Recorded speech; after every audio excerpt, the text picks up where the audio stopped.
క్రీస్తునాథుని యందు ప్రియ సహోదరి సహోదరులారా, సామాన్య 19వ ఆదివార ధ్యానాంశానికి మీకు స్వాగతం.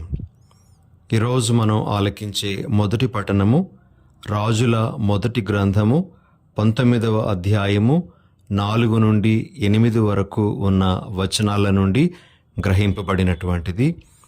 ఈ పఠనం ఆధారంగా మనము కొంతసేపు దేవుని యొక్క వాక్యాన్ని ధ్యానించడానికి ప్రయత్నం చేద్దాం. ప్రియ సహోదరి సహోదరులారా, మనము చాలామందిని నిరాశకు లోనైనటువంటి వారిని, నిస్పృహలో జీవిస్తున్నటువంటి వారిని చూస్తూ ఉంటాం. వారి గురించినటువంటి కథనాలు కూడా మనము వింటుంటాము. చాలా సందర్భాలలో ఇలా నిరాశకు లోనైనటువంటి వారు అనేకమైనటువంటి తప్పుడు నిర్ణయాలు తీసుకోవడం కూడా మనము చూస్తుంటాం. ఉదాహరణకు, చాలామంది ఆత్మహత్యలకు పాల్పడడం కానీ, లేదా తెగతెంపులు చేసుకోవడానికి ముందుకు రావడం కానీ, ఇలా రకరకాలుగా స్పందించడం అనేటువంటిది మనం చూస్తూ ఉంటాం. అయితే ఈ దినాన నిరాశ నిస్పృహలకు లోనైనటువంటి వారికి ప్రభు ఏ విధంగా తన సందేశాలను వినిపిస్తూ ఉన్నారు, ఒకవేళ మనమే ఆ నిరాశ నిస్పృహలకు లోనైనటువంటి వారిలో ఉంటే ప్రభు మనలను ఏ విధంగా బలపరచనున్నారో ఈనాటి వాక్యం మనకు చాలా స్పష్టం చేస్తూ ఉంది. అయితే ప్రియ సహోదరి సహోదరులారా, పాత నిబంధనలో మనము 3 వ్యక్తులు ఏ విధంగా నిరాశకు లోనయ్యారు, తర్వాత ఏ విధంగా వారు బలపరచబడ్డారో మనము మొదటిగా చూడడానికి ప్రయత్నం చేద్దాం. మనకు మొదటిగా నిరాశకు లోనైనటువంటి వ్యక్తిగా మోషే కనబడతారు. మనము మోషే గురించి సంఖ్యాకాండము 11వ అధ్యాయము 10 నుండి 15 వరకు వచనాలలో ఏ విధంగా అతడు నిరాశకు గురి అవ్వడం జరిగిందో మనం చూస్తాం. తాను ఐగుప్తు నుండి నడిపించుకొని వెళ్తున్నటువంటి ప్రజలు తన మీద అనేకమైనటువంటి నిందలు మోపడం, తమకు ఏది లేకపోయినా తనతో వాగ్వివాదాలకు దిగడం, నిందించడం, ఇలాంటివన్నీ చూస్తున్నప్పుడు మోషే ఒక విధంగా చాలా నిరాశాకరమైనటువంటి పరిస్థితిలోనికి నెట్టివేయబడ్డాడు. ఆ నిరాశలో దేవునితో మాట్లాడుతూ మోషే ఈ విధంగా పలకడం జరుగుతూ ఉంది. సంఖ్యాకాండము 11వ అధ్యాయము 11, 12 వచనాలలో మోషే మాటలను మనం ఈ విధంగా వింటాం. అతడు యావేతో, ప్రభూ, నీ సేవకుని ఇంతగా బాధ పెట్టనేలా? నేను నీ అనుగ్రహమునకు ఏలా నోచుకోనైతిని? ఈ ప్రజలను పరామర్శించు బాధ్యతను నా నెత్తిన పెట్టనేలా? నేను వీరిని కంటినా ఏమి? నేను దాదివలే వీరిని నా రొమ్ముపై మోసుకొని పోయి నీవు పితరులకు వాగ్దానం చేసిన గడ్డకు చేర్పవలనని నిర్బంధం చేసేదవేళ? ఆ తర్వాత 15వ వాక్యంలో ఈ విధంగా మోషే అంటారు, నీవు నా ఎడల ఇంత క్రూరముగా ప్రవర్తించుట కంటే నా మీద కరుణ కలిగి నన్ను చంపివేయుట మేలు. అప్పుడు నేను ఈ ఇక్కట్లను కన్నులారా చూడకుందును కదా అని. ప్రియమైన సహోదరి సహోదరులారా, మోషే ఈ విధంగా నిరాశకు లోనైనప్పుడు దేవునితో మాట్లాడడం అనేటువంటిది ఇక్కడ మనకు కనబడుతుంది. అయితే దేవుడు మోషేకు సమాధానం ఇవ్వడం కూడా మనము అదే అధ్యాయంలో చూస్తాం. సంఖ్యాకాండము 11వ అధ్యాయము 16వ వచనం నుండి మనం చూసినట్లయితే అక్కడ మోషేకు సహాయపడడానికి దేవుడు ఏ విధంగా 70 మంది పెద్దలను ఎన్నుకోమని, మరి వారికి ఆత్మను అనుగ్రహించడం గురించి మోషేతో చెప్పడం మనం వింటాం. అదేవిధంగా ప్రజలకు మాంసము లేదు అనేటువంటి ఆ నింద వచ్చినప్పుడు వారికి ఆహారాన్ని సమకూరుస్తానని, మాంసాన్ని వారికి ప్రసాదిస్తానని 11వ అధ్యాయము 31వ వచనం నుండి ప్రభు పలకడం అనేటువంటిది మనం చూస్తాం. మోషే నిరాశలో ఉన్నప్పుడు దేవుని యొక్క సమాధానం వచ్చింది.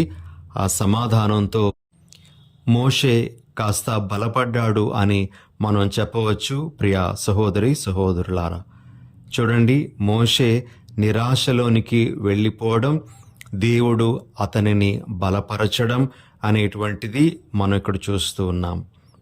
ఇక రెండవ వ్యక్తి, నిరాశలోనికి వెళ్ళిపోయినటువంటి వ్యక్తి ఏలియా ప్రవక్త. ఈ ఏలియా ప్రవక్త గురించి ఈరోజు మనము మొదటి పట్టణంలో ఆలకిస్తూ ఉన్నాం. ఏలియా ప్రవక్త కార్మెలు కొండ మీద దేవుని యొక్క గొప్ప అద్భుతాన్ని ప్రజలకు ప్రదర్శించడం, ఆ తరువాత బాలుదేవతను ఆరాధించేటువంటి 450 మంది ప్రవక్తలను చంపించడం జరిగిన తరువాత యెజబేలు రాణి యొక్క కోపానికి గురి అవుతాడు. యెజబేలు రాణి అతన్ని చంపించటానికి ఒక తీర్మానం తీసుకుంటుంది. రాజుల మొదటి గ్రంథం 19వ అధ్యాయము 2వ వచనంలో మనము ఈ విధంగా ఆమె గురించి ఆలకిస్తాం. ఆమె ప్రవక్త వద్దకు దూతను పంపి, నీవు మా ప్రవక్తలను వధించినట్లే రేపీ పాటికి నేను నిన్ను వధింపనేని దేవతలు నా ప్రాణములనే బలిగొందురుగాక అని వార్త పంపించెను. ఎప్పుడైతే యెజబేలు రాణి ఏలియాను చంపడానికి ప్రయత్నం చేస్తుందో వెంటనే ఏలియా అక్కడి నుండి పారిపోవడం మొదలు పెడతాడు. తన ప్రాణాలను కాపాడుకోవడానికి అతడు ప్రయత్నం చేస్తాడు. మరి ఆ ఏలియా గురించినటువంటి మాటలు 19వ అధ్యాయము 4వ వచనంలో మనము ఈ విధంగా ఆలకిస్తాం. తానొక్కడే అరణ్యమున ఒకరోజు ప్రయాణం సాగించెను. ఆ అడవిలో ఒక రేగు చెట్టు క్రింద కూర్చుండి ప్రాణములు విడువగోరెను. ప్రభు, ఈ బాధలిక చాలు, నా ప్రాణములను తీసుకొనుము, మా పూర్వుల వలె నేనును జీవము విడిచెదనని పలికాను. ప్రియ సహోదరి సహోదరులారా, మరి నిరాశకు లోనైనటువంటి ఏలియా ప్రవక్త కూడా తన యొక్క ప్రాణాలను దేవుడు తీసుకుంటే బాగుంటుంది అని ఆ ప్రభువుని కోరడం అనేటువంటిది ఇక్కడ జరుగుతూ ఉంది. అయితే ప్రభువు ఏలియాను ఏ విధంగా బలపరిచారో మనము అక్కడ చూడవచ్చు. ప్రభువు ఒక దూతను పంపించి ఆ దూత ద్వారా ఏలియాకు కావలసినటువంటి మంచినీటిని, అదేవిధముగా రొట్టెను సమకూర్చడం అనేటువంటిది జరుగుతుంది. అతడు నిద్రించిన తర్వాత మరొక్కసారి ఆ ఆహారాన్ని దేవుడు అతనికి అందించడం జరుగుతుంది. ఈ విధంగా ఆహారముతో దేవుడు అతన్ని పోషించి తరువాత హోరేబు కొండకు చేర్చి అక్కడ తన దర్శనం ఇవ్వడం అనేటువంటిది మనము ఆలకిస్తాం. ఈ విధంగా నిరాశకు గురి అయినటువంటి ఏలియాకు దేవుడు సమాధానమిచ్చి బలపరిచినట్లుగా మనం చూస్తాము. ప్రియా సహోదరి సహోదరులారా, ఇక ఇంకొక వ్యక్తి నిరాశకు గురి అయినటువంటి వారు పూర్వ నిబంధనలో మనకు కనబడేటువంటి వారు ఇర్మియా ప్రవక్త. ఇర్మియా ప్రవక్త గురించి కూడా మనము కొద్దిగా ధ్యానించడానికి ప్రయత్నం చేద్దాం. ఇర్మియా ప్రవక్త గురించి మనము ఇర్మియా గ్రంథము 19వ అధ్యాయంలో ముఖ్యంగా ఆలకిస్తాం. ఇర్మియా ప్రవక్త ప్రజల దగ్గరకు వెళ్ళి దేవుని యొక్క ప్రవచనాలను వారికి వినిపించి తనతో పాటు తీసుకొని వెళ్ళినటువంటి ఒక కూజాను అక్కడ వారి ముందు పగలగొట్టడం అనేటువంటిది చేస్తాడు. తరువాత దేవుని మాటలను ఈ విధంగా అతడు వినిపిస్తాడు. ఇర్మియా గ్రంథము 19వ అధ్యాయము 11వ వచనము, నన్ను వారితో ఇట్లు చెప్పమనెను, సర్వశక్తిమంతుడైన ప్రభువు పలుకులివి, నేనీ పట్టణమును ఈ ప్రజలను ఈ కూజా వలె పగులగొట్టుదును. పగిలిపోయిన ఈ కూజా పెంకుల వలె వారిని కూడా ఎవరు మరలా అతికింపజాలరు. అన్యస్థలము దొరకనందున మృతులను తోఫేతున కూడా పాతిపెట్టుదురు. ఈ విధంగా ఇర్మియా ప్రవచించినప్పుడు అక్కడే ఉన్నటువంటి దేవాలయంలో సహాయపడేటువంటి దేవాలయ ప్రధాన అధికారి అయినటువంటి పషూరు అనేటువంటి యాజకుడు యిర్మియాను శిక్షించటానికి ముందుకు వస్తాడు. మనము ఈ విషయాన్ని యిర్మియా గ్రంథము 20వ అధ్యాయము 1-2 వాక్యాలలో ఈ విధంగా వింటాము. దేవాలయ ప్రధానాధికారి ఇమ్మేరు కుమారుడు పషూరు అను యాజకుడు యిర్మియా పలికిన ప్రవచనములను వినెను. అతడు యిర్మియాను కొట్టించి దేవాలయమునందలి బెన్యామీను ద్వారము వద్ద యిర్మియాకు బొండ కొయ్య వేయించెను. ఈ విధంగా యిర్మియా భౌతిక హింసను అనుభవించడం మాత్రమే కాకుండా ప్రజల ముందు అవమానాన్ని కూడా పొందడం అనేటువంటిది జరిగింది. ఆ సందర్భంలో యిర్మియా నిరాశతో పలికినటువంటి మాటలు 20వ అధ్యాయంలో మనము ఈ విధంగా ఆలకిస్తాం. 7వ వచనంలో యిర్మియా ఈ విధంగా అంటాడు, ప్రభు, నీవు నన్ను చెరచితివి, నేను చెడితిని. నీవు నాకంటే బలవంతుడవై నన్ను వశము చేసుకొంటివి. ఎల్లరూ నన్ను గేలి చేయుచున్నారు, దినమెల్లా నన్ను చూచి నవ్వుచున్నారు. ఆ తర్వాత 14వ వాక్యంలో యిర్మియా ఈ విధంగా అంటాడు, నేను పుట్టిన దినము శాపగ్రస్తమగునుగాక, మా అమ్మ నన్ను కనిన రోజు దీవెన బడేయకుండునుగాక.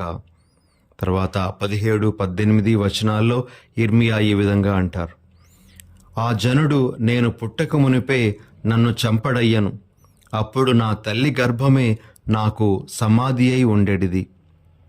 అసలు నేను మాతృగర్భము నుండి బయటికి రానేలా, శ్రమను దుఃఖమును అనుభవించటకేనా, నా బ్రతుకు నగుబాట్లతో ముగియుటకేనా? ఈ విధంగా యిర్మియా తన యొక్క నిరాశను దేవునికి వ్యక్తం చేయడం, అసలు తాను పుట్టుండకపోతే బాగున్ను కదా అనుకోవడం కూడా మనము ఇక్కడ ఆలకిస్తున్నాం. అయితే ప్రియ సహోదరి సహోదరులారా, గమనించాలి, ప్రభువు మోషేకు లేదా ఏలియాకు సమాధానం ఇచ్చినట్లుగా యిర్మియాకు వెంటనే సమాధానం ఇచ్చినట్లుగా మనము చూడం. కానీ యిర్మియా పలికినటువంటి ప్రవచనాలు తర్వాత నెరవేరడం అనేటువంటిది జరిగింది.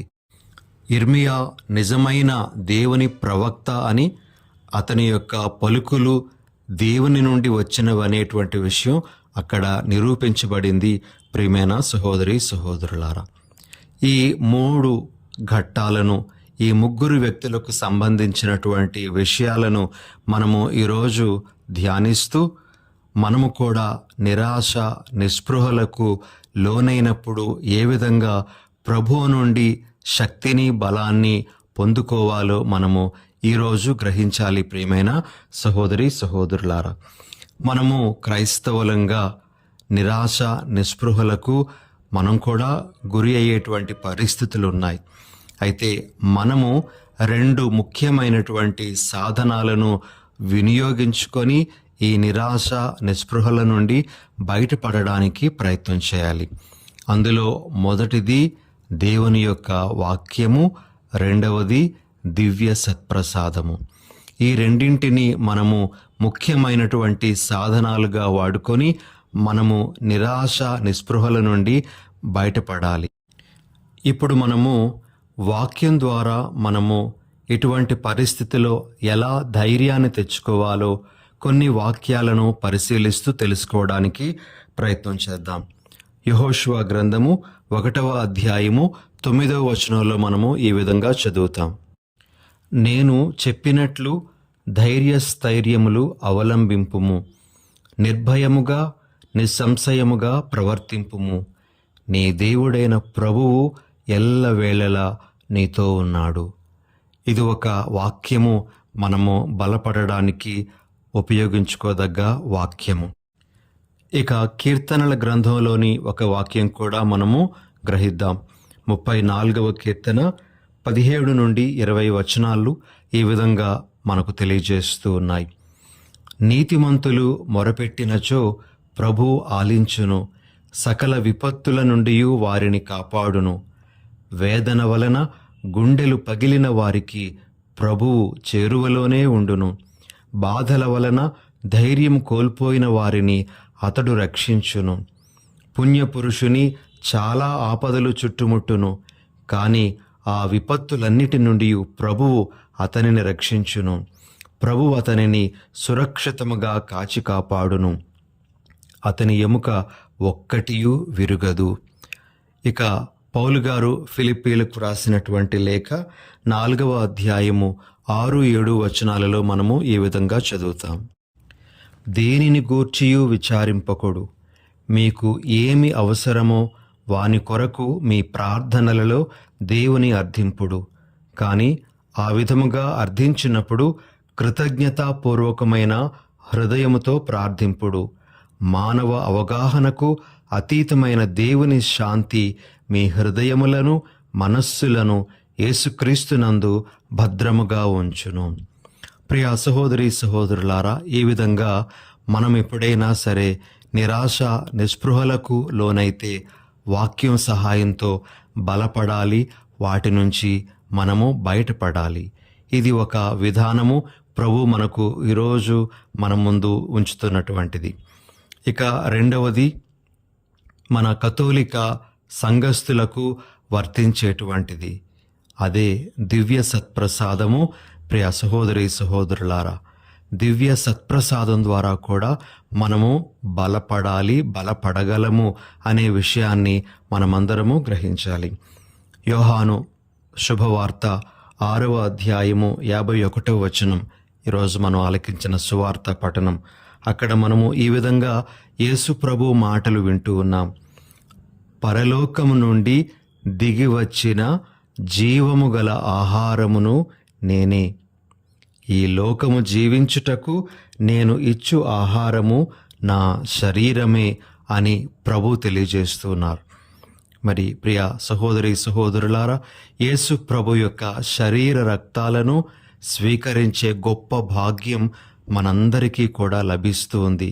ముఖ్యంగా కథోలిక విశ్వాసులంగా మనము ఈ అదృష్టానికి భాగ్యానికి నోచుకున్నాం. దివ్య సత్ప్రసాదాన్ని స్వీకరించడం అంటే యేసు ప్రభు యొక్క సజీవ సన్నిధిని మనతో నిలుపుకోవడం. దివ్య సత్ప్రసాదాన్ని స్వీకరించడం అంటే యేసు ప్రభువును మనతో పాటు నిలుపుకోవడం. ప్రియ సహోదరి సహోదరులారా, నా అన్ని సమయాలలో నా ప్రభు నాతోనే ఉన్నారు, నన్ను విడువరు. దివ్య సత్ప్రసాదం ద్వారా నాలోనికి వేం చేసి వచ్చినటువంటి ప్రభు ఈ నిరాశాజనకమైనటువంటి పరిస్థితులలో కూడా నాతోనే ఉన్నారు, నాలో ఉన్నారు అనేటువంటి ధైర్యాన్ని మనము పొందాలి. దివ్య సత్ప్రసాదం యొక్క విశిష్టతను మనం గుర్తించాలి. ఎంతోమంది పునీతులు మనకు ఆదర్శంగా నిలబడుతున్నారు. దివ్య సత్ప్రసాదం ద్వారా బలపడి వారంతా మంచి ఆదర్శాన్ని మనకు ఇస్తూ ఉండగా, దివ్య సత్ప్రసాదం యేసు ప్రభు యొక్క సజీవ సన్నిధిగా మనము ఎల్లవేళలా గుర్తుంచుకొని ప్రభువును మేర మర్యాదలతో స్వీకరించటానికి మనలో నిలుపుకొని ఆ ప్రభువిచ్చేటువంటి శక్తితో ముందుకు వెళ్ళడానికి ప్రయత్నం చేద్దాం. ప్రియ సహోదరి సహోదరులారా, ఈ ఆదివారం నాడు మనము నిజమైనటువంటి క్రైస్తవులంగా, నిజమైన యేసు ప్రభు యొక్క అనుచరులంగా ఎప్పుడూ నిరాశకు గురి కాకూడదు. వాక్యాన్ని, దివ్య సత్ప్రసాదాన్ని మనము ఎల్లప్పుడూ స్వీకరిస్తూ వాటి సహాయంతో నిర్భీతిగా మనము ప్రభువును అనుసరించాలి అని మనకు వాక్యం ఈనాడు సెలవిస్తూ ఉంది. ఇది నాన్న ప్రత్యేకంగా నిరాశ నిస్పృహలకు లోనైనటువంటి వారు ఎంతోమంది మనకు కనబడుతూ ఉండగా, వారినందరినీ మనం జ్ఞాపకం ఉంచుకొని ప్రభు సన్నిధికి వారిని తీసుకొని వచ్చి వారి కొరకు ప్రత్యేకంగా ఈ దినాన మనం ప్రార్థన చేద్దాం. ప్రభు వారిని బలపరిచి వారిని తన మార్గాలలో నడిపించాలి అని మనము వారి నిమిత్తమై వేడుకుందాం. ప్రార్థన చేసుకుందాం. దయగల ప్రభువా, ప్రేమగల మా తండ్రి, ఈరోజు మీరు మాకు ఇచ్చినటువంటి గొప్ప సందేశానికై మీకు వందనాలు, స్తోత్రాలు. మేము నిరాశ నిస్పృహలకు లోను కాకూడదని, మీరిచ్చే శక్తిని బలాన్ని మేము పొంది మీరు చూపించే మార్గాలలో పయనించాలి అని మీరు మాకు తెలియజేస్తూ ఉండగా, ప్రభువా, మీరే మమ్ములను ఎల్లప్పుడూ బలపరచండి. మమ్ములను చేయి పట్టి మీ మార్గాల్లో నడిపించండి. ఈ మా మనవులను మా ప్రభువైన యేసు నామమున అడిగి వేడుచున్నాం తండ్రి. ఆమెన్.